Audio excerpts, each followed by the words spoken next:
데몬 헌터스, K-팝 데몬 헌터스를 쭉 보면서 내가 왜 K-컬처가 지금 세계적으로 큰 반향을 일으키는지를 개념적으로 파악을 했어요. 개념적으로 말이 되는지 안 되는지 모르겠는데 원래 그 얘기 하려고는 안 했는데 네. 잠깐 얘기 드리면 말 나온 김에 말 나온 김에 하나 드리면 이게 더 재밌을 건지 그렇지. 모르겠는데 그러니까 더 재밌을 것 같아. 다시 말하면 지금까지 세계의 문화 산업을 이끌어온 건 미국하고 유럽이란 말이에요. 미국이죠 주로. 미국하고 유럽이란 말이에요. 네. 이들의 서사는 기본적으로 정복 서사예요. 정복과 영웅 서사예요. 네. 아까 오디세우스도 마찬가지입니다. 어. 정복하고 돌아오면서 그 영웅 서사예요. 고생 좀 했다. 고생 좀 했다예요. 그런데 우리나라 지금 영화 또는 이 K-팝 모두가 극복 서사예요. 정복의 서사가 아니라 타자를 정복해온 서사가 아니라 내가 우리 스스로가 극복해온 역사예요. 이게 정체성에 관한 얘기거든요. 그렇죠. K-팝 데몬헌터스가 서양 애들한테 먹힌 이유 중에 하나는 네. 마지막에 보면 나를 있는 그대로 받아들이라는 정체성 이야기를 받아들인다. 그러니까 그 얘기를 좀 더 할 건데 무슨 말이냐면 서양의 친구들은 오랫동안 지난 300년 동안 세계를 지배해 왔어요. 정복해 왔어요. 그러면서 거기에 맞는 서사를 쭉 만들어 왔어요. 그렇지. 영화도 그렇고 노래도 그렇고 기본적으로 그렇습니다. 그러니까 정복 서사 근간이에요. 철학 박사가 네. 독일 철학 박사입니다. 철학 박사가 데몬헌터스 보고 이게 왜 인기 있는지 연구해서 재밌는 해설이다 이거. 그러니까 이 모든 지금까지 영화도 마찬가지예요. 영화도 서양의 영화는 모두 지구를 방어하는 또는 어디를 정복하는 이런 역사거든요. 그러니까 이들은 뭐가 없냐? 외부에 의해서 강제로 억압당하고 규제당하고 통제당하고 죽임을 당한 역사가 없어요. 최근 300년 동안. 그러다 보니까 이 가장 억눌린 자, 때려 눕혀진 자들의 극복 서사가 없어요. 그걸 못 만들어내요. 그런데 지금 OECD 국가들 중에서 문화 산업으로 다른 나라의 기술적으로 다른 인류의 보편적인 어떤 감각을 자극할 수 있는 문화 산업의 기술력을 가진 나라 중에 우리처럼 극복 서사가 없다는 거예요. 야 이거 예리했어. 그러다 보니까 저들에게는 문화적으로 가장 중요한 게 뭐냐면 극복 서사가 아니라 정복 서사는 어떤 특징이 있냐? 내가 비록 거기에 못 갔어도 타자에 대한 동경이 기본이에요. 타자, 내가 못 가진 것에 대한 동경이 기초예요. 그런데 우리나라 지금 현재 K-팝이라든가 K-무비는 타자에 대한 동경이 아니라 나는 있는 그대로 존중받고 싶어. 그러니까 있는 그대로의 지금의 나를 존중받고 싶어.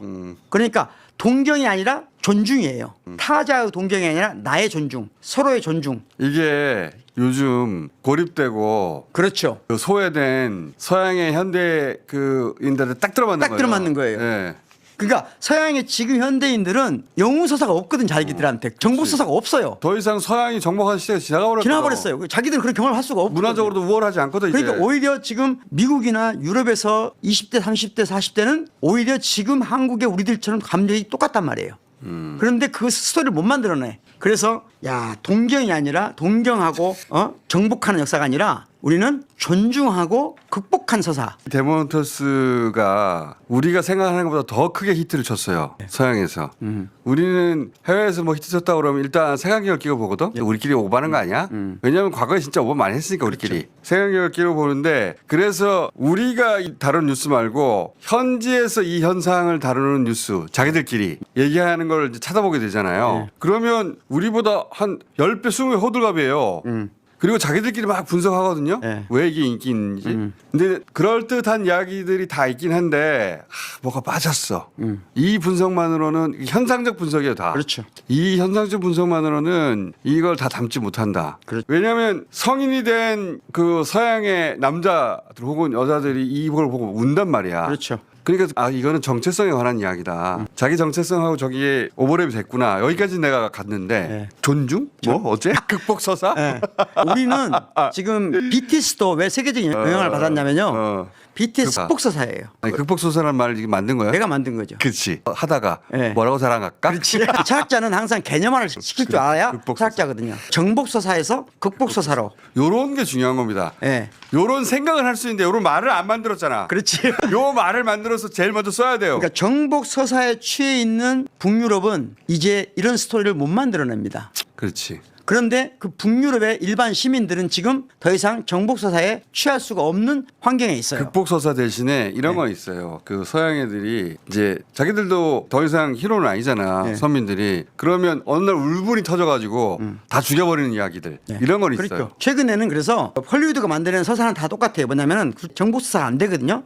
그러니까 임의의 적을 만들어야 돼. 인류의 적을 만들어서 방어하는 거예요. 그래요. 그러니까 그게 더 이상 흥미롭지 않다는 거죠. 우리나라 영화들도 그런 할리우드의 스타일로 만들어서 수출한 영화들은 다 실패했어요. 그리고 그것의 끝이 어벤져스였어요. 그렇죠. 어벤져스로 전 우주를 다 막아냈거든. 그 다음부터는 이제 흥미가 떨어지고 다 막았는데 또 누가 있냐? 좋은 해석이라고 봅니다. 이건 누구도 할 수 없죠.